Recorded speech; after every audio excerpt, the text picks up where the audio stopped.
Lisari gate के कब्रिस्तान में युवती के सिर कटी शव का पर्दाफाश। मेरठ एसओजी और थाना पुलिस ने 6 दिन में कर दिया खुलासा। प्रेमी से शादी करने की जिद पर बेटे के सोते हुए पिता ने गर्दन काट दी। उसके बाद शव को चादर में बांधकर साइकिल पर रखकर कब्रिस्तान में फेंक दिया। साथ ही सिर को उससे करीब 2 किलोमीटर दूरी माधवपुरम पास नाले में फेंक आया। आरोपी पिता को गिरफ्तार कर उसकी निशानदेही पर पुलिस ने सिर को भी बरामद कर लिया है। आपको बता दें, शुक्रवार की सुबह लिसाड़ी गेट के न्यू इस्लाम नगर स्थित कब्रिस्तान में दीवार के समीप चादर में लिपटा युवती का शव पड़ा था। पुलिस ने चादर को खोलकर देखा, उसके अंदर युवती का शव था। युवती काले रंग की लेगिंग और काले और सफेद मिक्स रंग का कुर्ता पहने हुए थी। देखने में उसकी उम्र 22 साल के करीब लग रही है। युवती की पहचान छिपाने के लिए हत्यारोपित गर्दन भी काटकर अपने साथ ले गए। 6 दिन बाद पुलिस ने युवती की पहचान कर वारदात का पर्दाफाश कर पिता हिरासत में ले लिया है। एसपी सिटी विनीत भटनागर ने बताया कि शुक्रवार को लिसाड़ी के न्यू इस्लाम नगर कब्रिस्तान में मिली युवती के शव की पहचान सानिया कुरैशी पुत्री शाहिद कुरैशी निवासी शालीमार गार्डन के रूप में हुई है। पिता शाहिद कुरैशी ने इस सानिया के सोते हुए करीब 3:30 बजे रात को बेड पर गर्दन काट दी थी।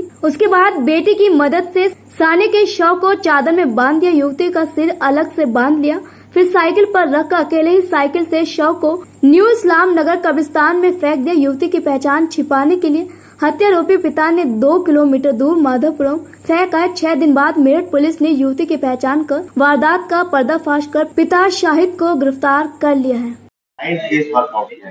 पुलिस एक शव फिर पकड़ रही थी, क्या है पूरा खुलासा, क्या निकल रहा है?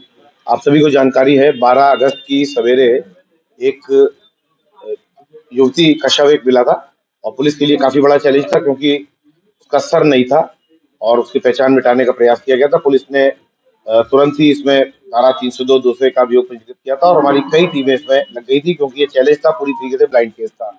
जितनी गुमशुदगियां आसपास के जनपदों में और अपने जनपद में हमारी थी, उन सबको क्रॉस चेक कराया गया।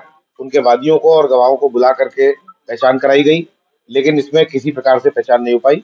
अंत में इसका पंचायत राम पोस्टमार्टम भर के कराने के बाद में इनका क्रीमेशन कर दिया गया था, दफीना किया गया था और इनका डीएनए की सैंपलिंग कराई गई थी, ताकि भविष्य में इसमें कोई सफलता मिलने पर डीएनए की प्रोफाइलिंग से मैचिंग कराई जा सके। इसमें हमारी सर्विलांस, एसओजी और थाना लिसाड़ी गेट की ज्वाइंट टीम्स लगी हुई थी।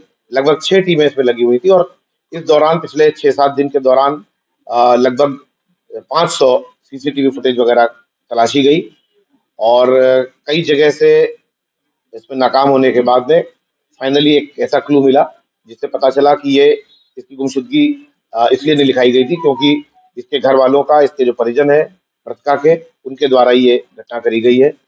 और पुलिस ने इस सारे क्लूज पर काम करते हुए इसमें घटना में जो शामिल थे माता और पिता, इन दोनों को गिरफ्तार किया है। इनकी निशानदेही पर जो मृतका का जो सर धड़ से अलग कर दिया गया था, उसको कल रात से अब तक लगातार कई घंटों की मशक्कत के बाद में एक नाले से बरामद किया है।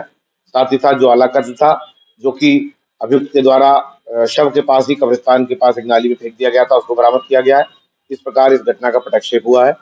अब इसके आगे हमारे साक्ष्य का मिलान किया जाएगा और जो डीएनए है, डीएनए से सैंपल से इस चीज का एस्टेब्लिश किया जाएगा। हालांकि इन लोगों ने इस बात को स्वीकार किया है, इकबाल किया है अपने जुर्म का। और इसके साथ साथ जो जहां पर घटना हुई थी वहां पर भी कुछ हमने प्रारंभिक रूप से कुछ जो बेंजीन टेस्ट वगैरह होते हैं जो बताते हैं कि यहाँ पर ब्लड वगैरह था कि नहीं, उसके द्वारा भी जो है घटना स्थल की भी पुष्टि करी। पहले दफीना हुआ था? हाँ, 72 घंटे के बाद में जो बॉडी का जो है इसका ये प्रोटोकॉल है, बॉडी सड़ने ना लगे, गर्मी का मौसम है, तो उसको जो है वो दफीना कर दिया गया था। दफीना ही किया जाता है आमतौर पर, ताकि बाद में अगर पता भी चले कि ये किसी हिंदू व्यक्ति की है तो उसको फिर अंतिम संस्कार उनका जो है दाह संस्कार किया जा सके, इसलिए दफीना ही किया जाता है। ऐसे में वो किया गया। मैं आपको बताना